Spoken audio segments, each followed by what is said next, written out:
Welcome to the Lead Generation Podcast, where innovative entrepreneurs share their stories and secrets to success.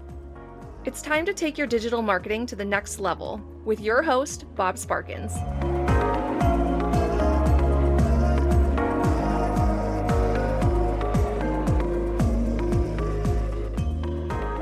Thank you so much for joining me for this conversation with my guest, Monica Froese. Monica is the founder of RedefiningMom.com and the host of the Empowered Business Podcast. Today, we talk about her journey from corporate to mom to entrepreneur, how she discovered how she could best serve her audiences, and her best strategies for growing your business through digital products and courses.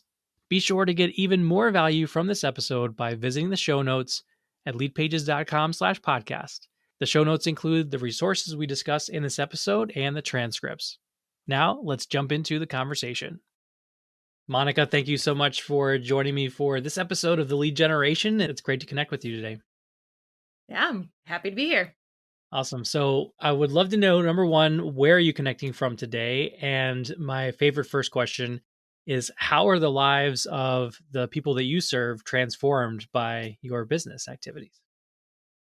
All right. Well, I'm from Buffalo, New York, born and raised. I always say, people are like, do you like it there? I'm like, yeah, go Bills. Big Bills fan. So I'm very loyal to my hometown, but I do travel a lot. So that's what makes it easier to live here with the snow, I like to say. And well, my business has transformed quite a bit over the years, but where we land right now and what our main focus is on is helping women achieve financial independence. And that can be how I teach right now, is to do that through creating a revenue stream with digital products. Although we're reviving our original website, which is Redefining Mom, which will expand that out, because really financial independence can come in many different forms, not just having an online business or a revenue stream online. That's just one way. Right now, that's our main focus. Awesome. And we're going to talk about a lot of both Redefining Mom and your empowered business. And first, though, I'm a big fan of having Josh Allen on my fantasy team whenever I can. So I'm sure you are. Go Bills. And of course, as I live in Minneapolis, I can understand the weather, though you do actually get more snow typically than we do.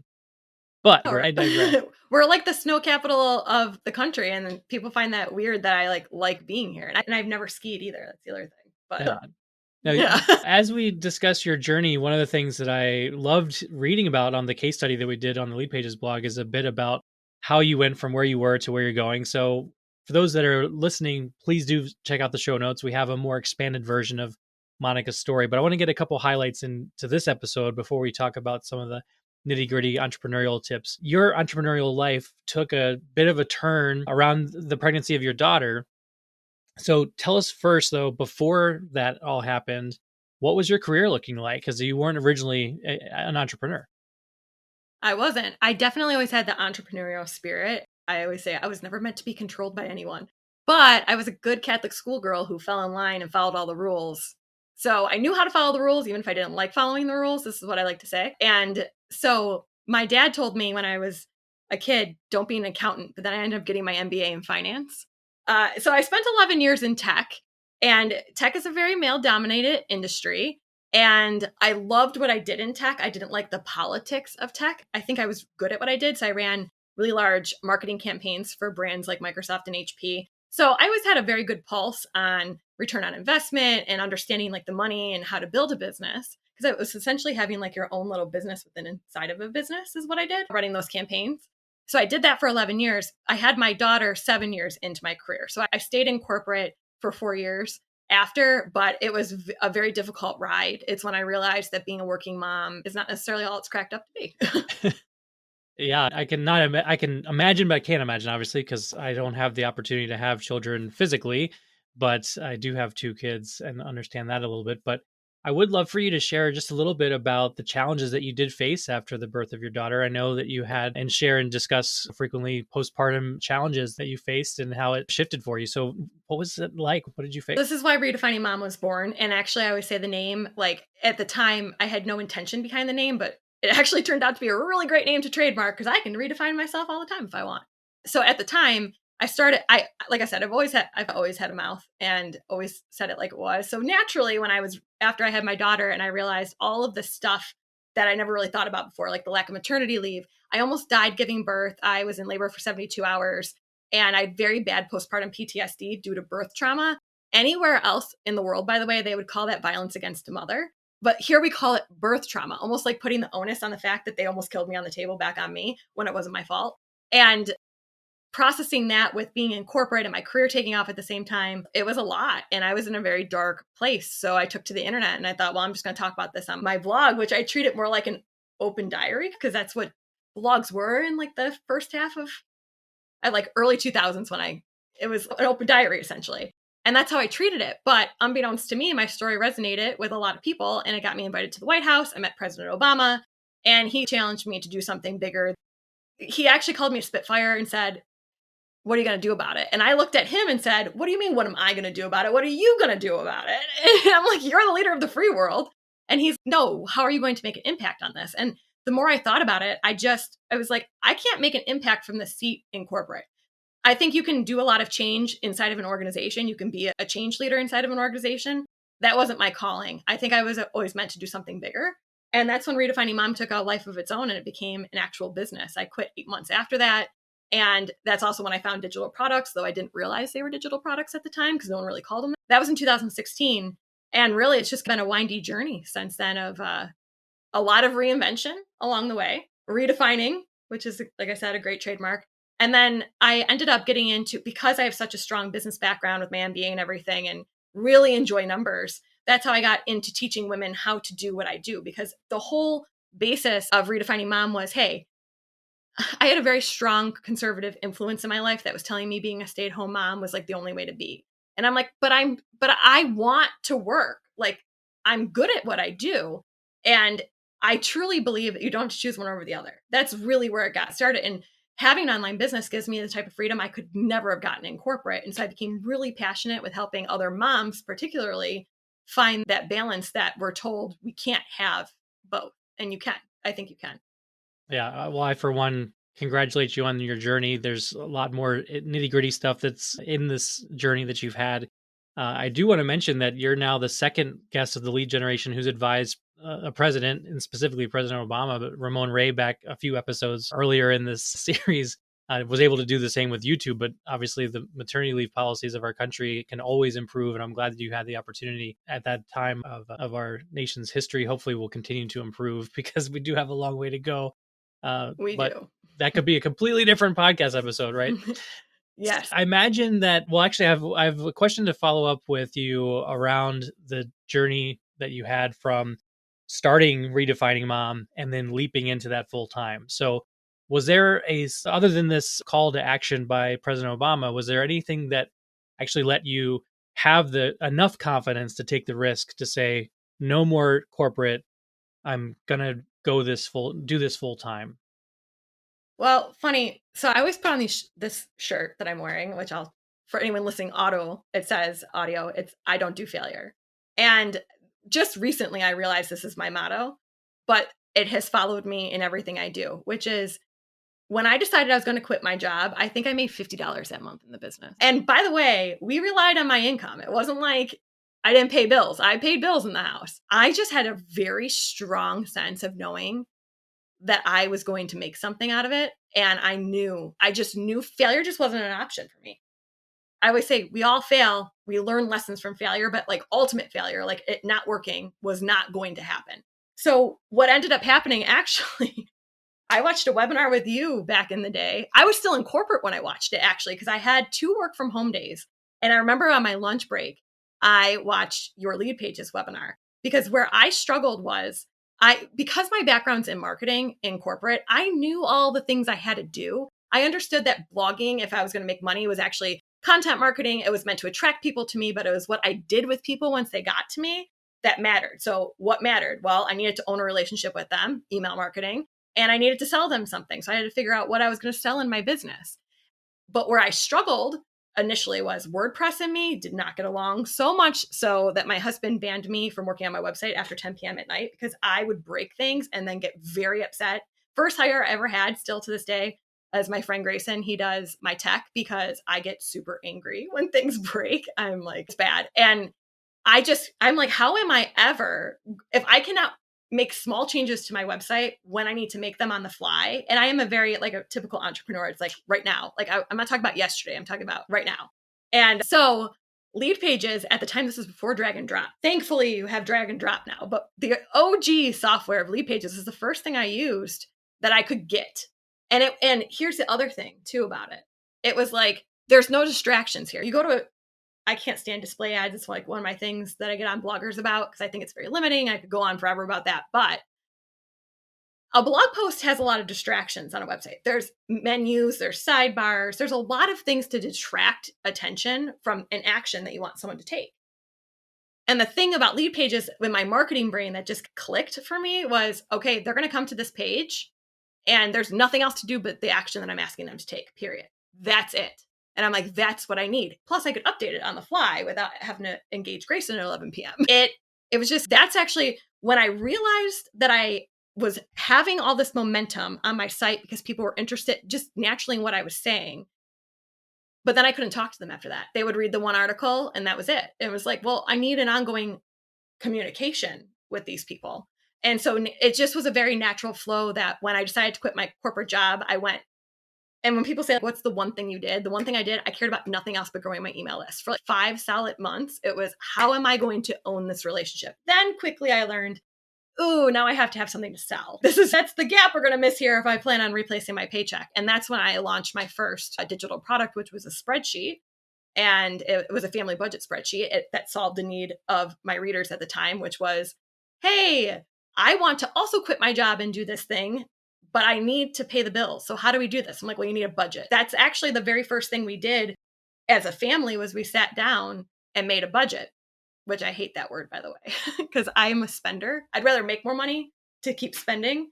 I do not like budgeting. But then when I flipped it on its head and I realized, well, budgeting is really just a way to understand where your money's going. It doesn't necessarily mean you're taking something away from yourself or cutting something out. We got to understand where your money's going. How else are we going to scale back to the point where we can give myself this like leeway for the business to take off? And so that became my first digital product, which has gone on to make a lot of money. It's a $17 product. It's built, a sales page is built on Leadpages. It's been maybe just 3 revisions since 2016, and it's made over $400,000 with very little effort on my part.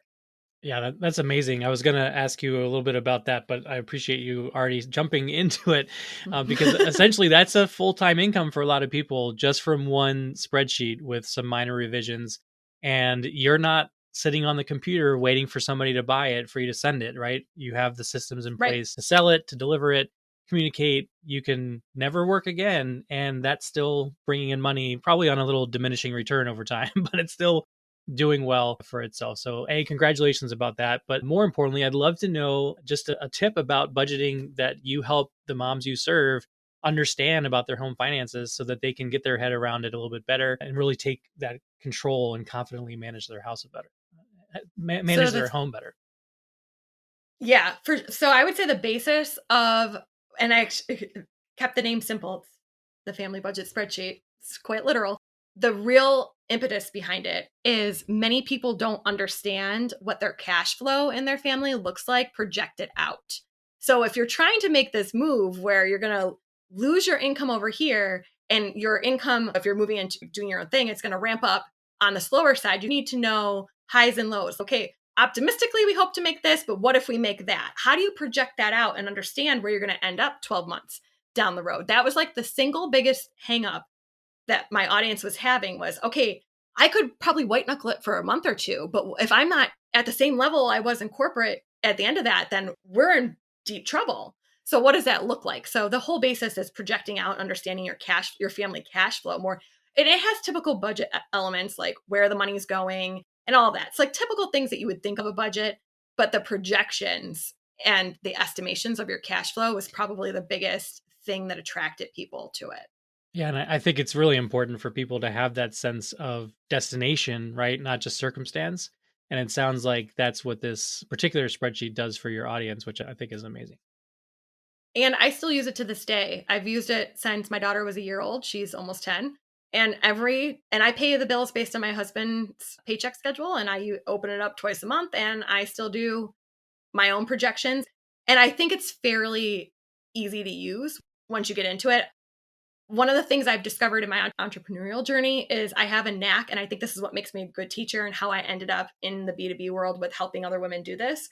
I have a knack for taking concepts that people find overwhelming or daunting, especially around data, numbers, things like that, and making them easy to digest and understand. Yeah, keeping things simple. That's the way to do it. We'll of course have a link to the spreadsheet from Monica in the show notes, so make sure that you do take a look at that, because the more you have the handle on your finances, the better risk you can take in business, which means the faster you can grow, which I think is really important. Now, the journey that you had, I'm sure, had some ups and downs along the way, as you mentioned. Is there any one particular struggle or challenge that you faced in the preceding 7 years that you learned from a lot? Obviously, it didn't stop you from succeeding, wasn't really a failure, but something that you had to overcome and you still learn from Well, to this day. yeah, I don't know how to phrase this. Maybe a 4-year hiccup that was a really good thing, but taught me a lot and when that wasn't necessarily what I wanted. So, summation. When Redefining Mom really took off, it was in the Pinterest heyday of free traffic. And my marketing brain was like, ooh, eventually this gravy train is going to get cut off. So when they came out with their advertising system, I was like, I'm going to learn this. And all of my blogging friends were like, why would you pay for something you can get for free? I'm like, it's called targeted marketing and very high quality leads. If you're very good, if you get good at doing ads, that's what you're getting is high quality targeted leads. And I knew it was going to be a thing. So I got really good at it before pretty much anyone else got really good at it. And it put me in what I call blue ocean out there, where it put me on the map. Essentially, it's the thing that people knew me for. And it wasn't intentional. It was just something that I got really good at. So I had a course around it that was very successful, made a lot of money, but it made me very unhappy. And the reason why was because I said Pinterest ended up hijacking Redefining Mom. Now, there were a lot of reasons why building a business around someone else's platform is not a good idea. Every time Pinterest changed something, I had to change something. There was a lot of missteps along the way. But at the end of the day, what ended up happening was my mission of wanting to help women got hijacked on this little micro, how to teach this specific skill. And so in early 2020, we built a house and it was like this perfect storm where we built on 2019 prices and the market was high for selling. And it was just like this great thing. And we were so excited. And right after we closed and put a lot of cash into doing things like the landscaping and all this stuff, I looked at my husband and I said, I'm really unhappy with the business and I'm going to blow up the Pinterest ads course, which was our biggest revenue stream at the time. And he looked at me like, are you kidding me? And why didn't you tell me this 6 months ago? And I'm like, but it's okay because I don't do failure. And that was my attitude. I'm like, and I've not taken a single revenue dip making the change. And it was pretty dramatic. I cut it off completely. Like I decided in September and I retired it by the end of November. And that's when I launched Empowered Business. And Empowered Business was meant to be part of that bigger mission of helping women achieve essentially what it all rolls into is financial independence. And another thing that informed that, I have a podcast episode on it. I think it's episode 20 or 21, but in May of 2021, was it 2021? Yeah, I guess it was May 2021. This is when it really became very solidified what my mission was. I went to go buy a car. I've never had good experiences in car dealerships, I will tell you that. But it was a very condescending experience. And they just took everything. They asked me if my husband was going to co-sign 3 times. They intentionally spelled Redefining Mom wrong. It's actually why I changed the name of my LLC because I was so mad because they didn't take me serious in there because it was Redefining Mom LLC. Now it's Froese Media.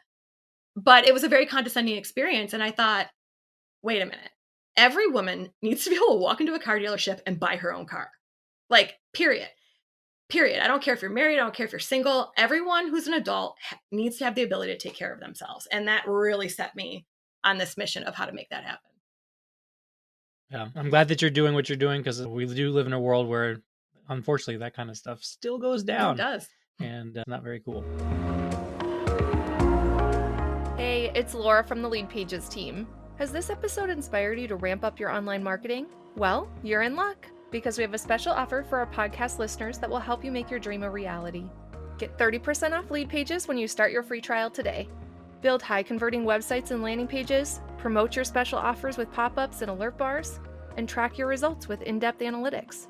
Go to leadpages.com/TLG30 to save 30% and start building your business. That's leadpages.com/TLG30 to get the deal before time expires. Now back to Bob for the second half of the episode.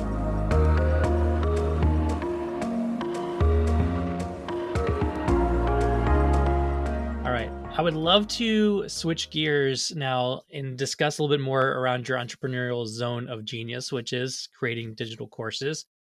Something that I'm passionate about and have enjoyed the fruits of over the business life I had before I joined Leadpages. So, the first thing I'd love to know, Monica, is for you to share if there's a misconception around creating digital courses that you would love to get rid of. If there's one thing that you could get people to stop thinking about what it takes to make a digital course, what would that be? Well, okay, so I'll say two things. First, I do love digital courses, but I think there's actually, right now in the current state of the economy, I think there's a lot of power in digital downloads, more so than even digital courses. But the thing about digital courses, because I've created a ton over the years and I've helped a lot of women do the same, probably the biggest misconception is the over delivery that people put into them. Like they think they need to over explain everything.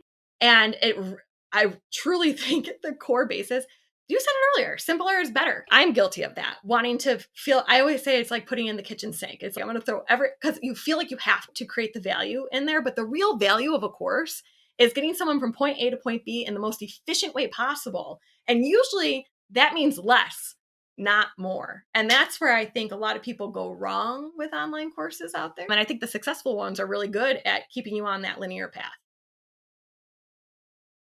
That's awesome. I think you mentioned a second thing. The downloadable templates. So here's the thing. Yeah. I sometimes I refer to them as usability tools. That's what my spreadsheets are. So we sell a lot. I don't just sell courses. I have like hundreds of digital products. We're working on getting them all up in our shop now because there's just so many at this point. But sometimes the knowledge, actually let me back up and just say what a digital product is, because I think sometimes people overthink it. Any digital product, a digital course, a spreadsheet, a template, a printable, whatever it is, it's someone has a problem and you're providing a solution. The digital product is the solution to the problem, period. That's all it is. And sometimes that solution is a lot easier and a lot less complicated, and it doesn't need to go into a course. And you don't have to have a course to get this perceived value either. This is a big thing I find in the online space. People think they have to put everything in a course so it's perceived to be more valuable so they can charge more. But there is a lot of power in smaller price digital products and selling in volume. And because then you can create momentum with upsells and downsells and cross-selling. And if I have a note on my computer that actually says, if someone purchases Y, they are more likely to purchase X. And that's always to keep in my mind, like to pay attention to when someone buys this, they're more likely to buy that. How do we connect those dots for them through email marketing?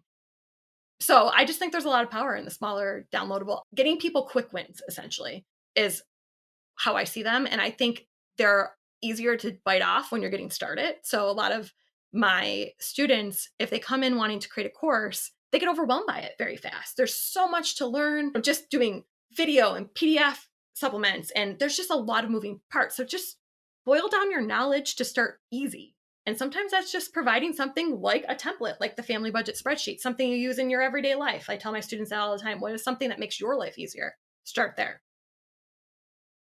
Yeah, that's an amazing pathway towards success and revenue. I know that my own history is riddled with $27 products that boosted my ability to leave the teaching classroom and all that kind of stuff. So I can echo the importance of this concept. For those that are, you may have touched on this already, but I'd love to see if you want to expand on it. For those that are brand new to creating a digital product or a digital course, what should they get? Obviously, the simplicity and thinking through what's the easy, efficient deliverable. But is there anything else that they should be thinking about? Yes. This is a big one. Okay, the whole concept of not putting the kitchen sink into it. So what happens? This is what happens usually. Someone comes to me brand new and they're like, I don't know anything enough to create a product on it. I'm like, no, everyone knows something is good enough at something they could create a product about it. We go through this exercise called reverse engineering where I take them through search engines, because search engines, you search a problem, solutions come up, their minds get rolling. They're like, oh, wait, yeah, like this system I use in the kitchen, I could totally put this. And now they're all excited. They're all jazzed. They're like, I could create 100 digital products. Now they want to put all of these ideas into one digital product. People don't know you yet. They know nothing about you. And so when someone's introduced to you, you have to give them an easy yes. You just do. If you give them too much or you're trying to solve too much, they get overwhelmed and they will click off your site. So I have my motto, what I say repeatedly to new people is one problem, one solution. no boiling the ocean, no kitchen sink thrown in. You need to figure out what their first problem is on the topic that you're going to be creating your products on. What is that problem? Solve for that. One problem, one solution. Start there.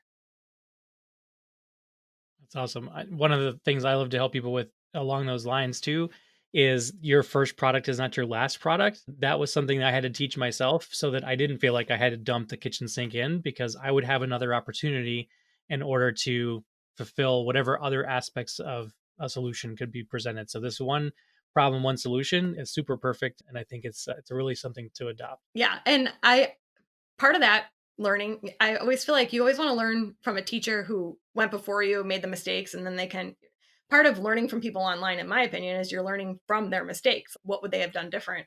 And when I created the Pinterest ads course, that was a very robust course. So essentially on my ascension ladder, I started at the top, created the whole thing.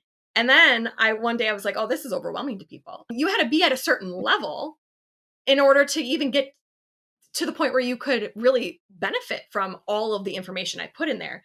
And then I built my ascension ladder down. Now, I've done this enough times to say, if you're going to build an ascension ladder, starting from the ground up is way easier than starting at the end and working back. And what happens too is people inform you. This is a big thing when people are new. They forget, as you get momentum and people buy your stuff, people love to tell you their problems. They love it. It's like reviews. I'm always skeptical on reviews because let's be real. People leave reviews when they're mad. They don't leave reviews when they're happy. So they're skewed. Well, it's the same thing when you have customers. If someone is upset or they have a problem that they're still looking for you to solve, you're going to hear about it. Nobody's shy about telling you that kind of stuff. And so through that, when you keep your focus very narrow in that first product, very naturally, you're going to hear the same questions coming out and it's going to click with you. And you're like, oh, so this is the next thing they need from me. Now I'll go create the next product. And that's essentially how I create all my products nowadays. Because, my audience is big enough that people just tell me what they want. I don't really have to go validate it very much. People are very happy to tell me what they want me to do. Now, you've also done well as an affiliate of other Yeah. people's products. How do you decide when just to recommend some other person's product that solves that new challenge versus creating something for yourself? Ooh, well, that's a good one. For me at this point, I'm probably, and I guess we'll just take like Redefining Mom, for example, because that's out of the B2B world and it's more consumer based for moms. Generally, I can see holes. For example, my pregnancy posts do really well in Redefining Mom, and I have no funnel behind it. What I need is probably some sort of maternity leave planner, pregnancy planner, something like that. It doesn't resonate with me. Like for me, I don't think I would create a good enough product to really impact and help. And that's what I want to do. Everyone should want to do that in their business. Like I actually want to make an impact. It's just not about selling something.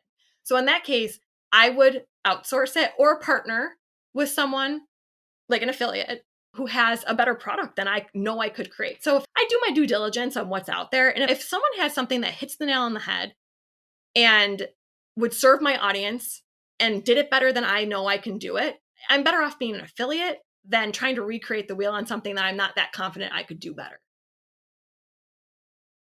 And it Yeah, opens you that's up to awesome. adjacent audiences too. So Sorry, affiliates are that's the other thing. Being an affiliate for someone gives you exposure to other people's audiences. So it's a kind of a win-win in that way when you see it that way.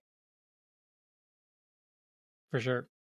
We could obviously talk about affiliates for a whole nother conversation, but we have just wrapped up, I think, a thought around the people that are pretty new to creating digital products and courses. For those that have been around the block a few times, have a few products under their belt, maybe they're at that level 5 or 6 out of 10 that they want to be at. What's their next step to help them scale to a 6-figure business and beyond through digital products and courses? Well, networking really is the best way to get momentum. So affiliates are one way, doing like joint ventures. Anytime you can get in front of someone else's audience, especially nowadays. So we're going to go back in the day when Facebook ads actually were pretty predictable and produced predictably. People actually built what I call fake businesses that way. So they basically built businesses based on like this one funnel idea, running a Facebook ad, made a ton of money. And they're like, look, I got this business. And then anytime there was any shift to Facebook, and there was definitely a big shift last year with Facebook and privacy things, you didn't have a business anymore. And when you really peel back like the core in any business, in tech, and anything I've ever done in the business world, it always comes down to relationships. That is how you grow. Hands down, it's the rooms you put yourself in, it's the other people's audiences that you network with and get in front of. And so to hit like that elusive 6-figure mark that people talk about, it's going to be a slow go to get there without networking, if you'll even get there. It's really the relationships you form. Yeah, I think these days, if you are really good ads and are willing to lose a lot of money to make a lot of money, then that's a path. But absolutely, being able to be on podcasts, be on webinars, be in social lives or whatever, that makes a big difference. And it's a very quick accelerator. It's Yeah. still going to take time, but it's given the alternative, it's much, much faster. Now, let's talk just for a moment about one of my favorite topics around course and any kind of business, really, but course creation particularly. I'm sure there's a couple tools that you're using that you couldn't live without when it comes to creating your courses and products.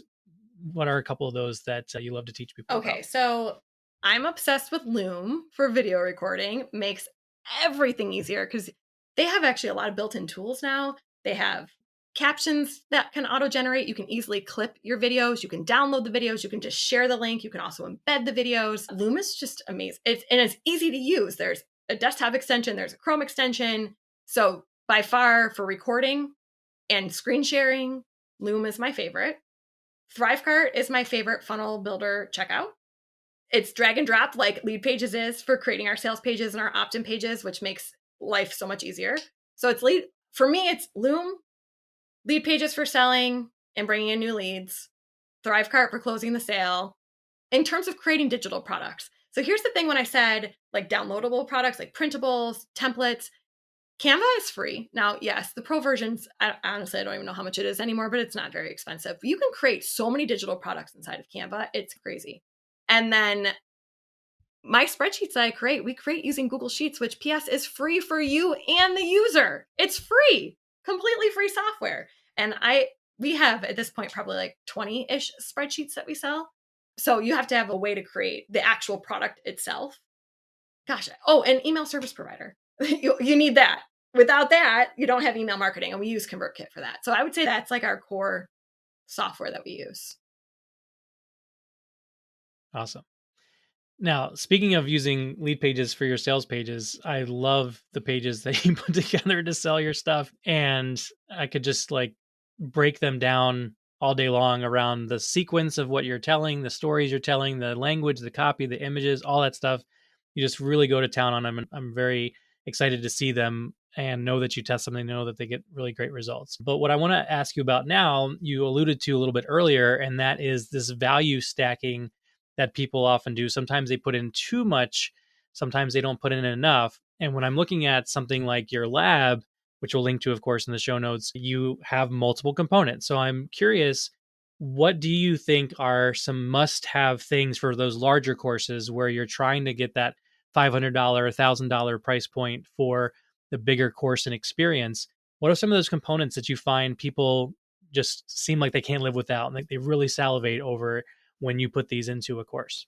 It was actually something that I resisted for a very long time, being stubborn, because I can be like that sometimes. And then finally, like, fine, we'll do it. And the lab actually really solidified this for me. So the lab is broken down into what I call pillars, because creating a digital product from scratch is an overwhelming process for a lot of people. You have to figure out your idea. You have to put together the product. There's a ton of digital assets that go into selling it. Like you need graphics, and it's a lot. It can be very overwhelming. So breaking it down into pillars makes it an easier roadmap for people to follow. And we have a roadmap inside there too, but it's okay. Today we're going to create our digital product. That is pillar number 1. Now we're going to work on the selling mechanism for it. So putting them in pillars, I have found for teaching has made it a very complicated, very big topic, less overwhelming because people can focus on just that pillar that they're in. But the real key is, first of all, there's no course out there that can completely solve all of your problems around a topic, right? That's ridiculous for anyone to say that. So do I know everything about creating digital products? I know a lot. I'm sure that there are areas that I am not the best at. For example, I do not like talking about getting organic traffic. It's just not my favorite thing in the world. I wouldn't consider myself an expert in that area because it really depends where you're getting the organic traffic from. And whatever platform that is, let's just say Instagram. There are Instagram experts you should go learn. That's like me throwing the kitchen sink in. Like, I'm not an Instagram expert, so I can't really teach you that. But what I did learn was that the compellingness of bonuses, and this is how I see bonuses, those sales pages where you read it's 15 bonuses and this is ridiculous. That's why I was so resistant to it. I'm like, is the product the bonus, or is like, what's going on here? So I was just but when it clicked, what a bonus should be is as you're selling something, you'll learn that there are going to be common objections and common questions that what I have found, I get questions, and if they frustrate me, it's because I know it's a gap that I'm missing. And so overcoming those objections by providing a very valuable bonus, it helps with your selling, and it also helps the perceived value as well. If bonuses are used, please don't throw 15 in. That's ridiculous. I just don't understand that. I think that's bad marketing personally. But if offering a bonus, it's not meant to be like the core piece of your course, but if it helps them, if they're going through your sales page and they're like, but what about this? Like, how am I can't quite connect. And so for me, it was always, well, after I create my digital product and I create the selling mechanism behind it, like we create our sales page on Leadpages and we do all this fun stuff, how am I going to get people to buy it? So there's lots of ways we can get people to buy it, but we narrowed it down to like 3 organic ways that I, over the years, have been very good at doing. And we called it Organic Traffic 101, and now it's a bonus as part of the lab.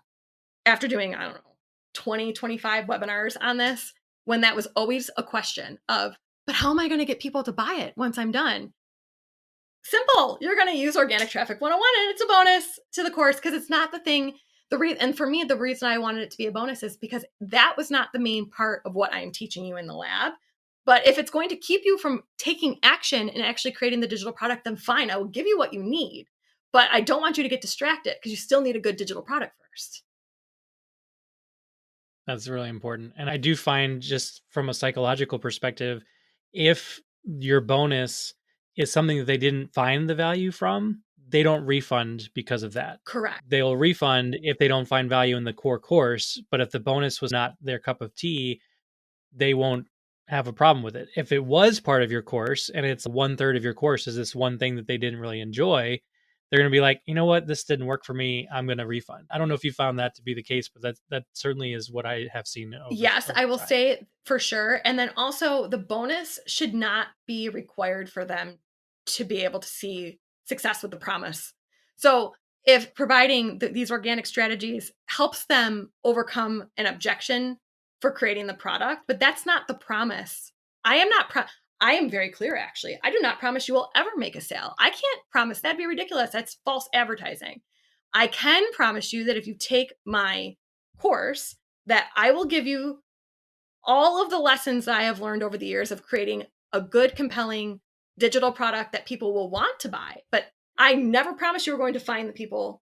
That's up to you. That's your business. That is your hard work that you have to put in to go find the people. I will help you create a really amazing product, though. Yeah, that's awesome.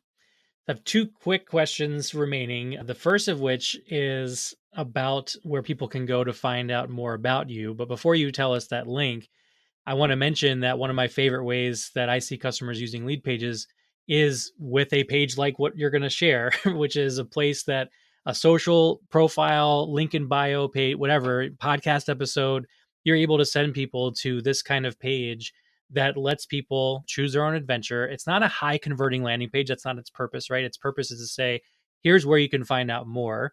There are some conversion components to it, but I love that you have this page so that people can say, hey, I heard Monica talking about this or this.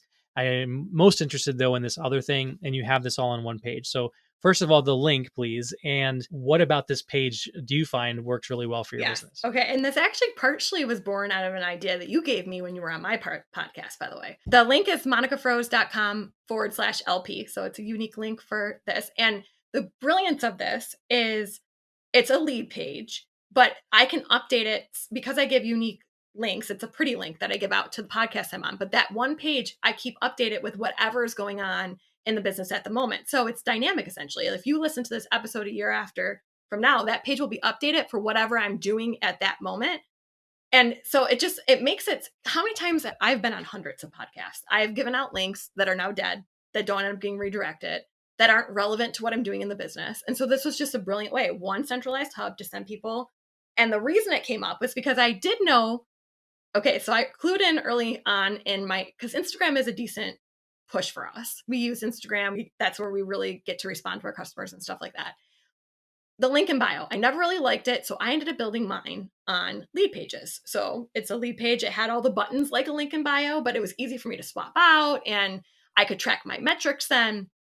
And you said to me when you're on your podcast, you're like, so like your main opt-in or whatever it is that is your main thing that you're pushing, do you use like an embedded lead box? I don't call them lead boxes anymore, do we though? What do we call them nowadays?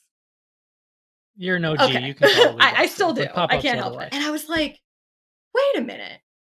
No, I do not. And why don't I do that? That's a genius idea. And by the way, my Instagram bio page now converts super well, considering that there's other actions on the page. So it's not the only action.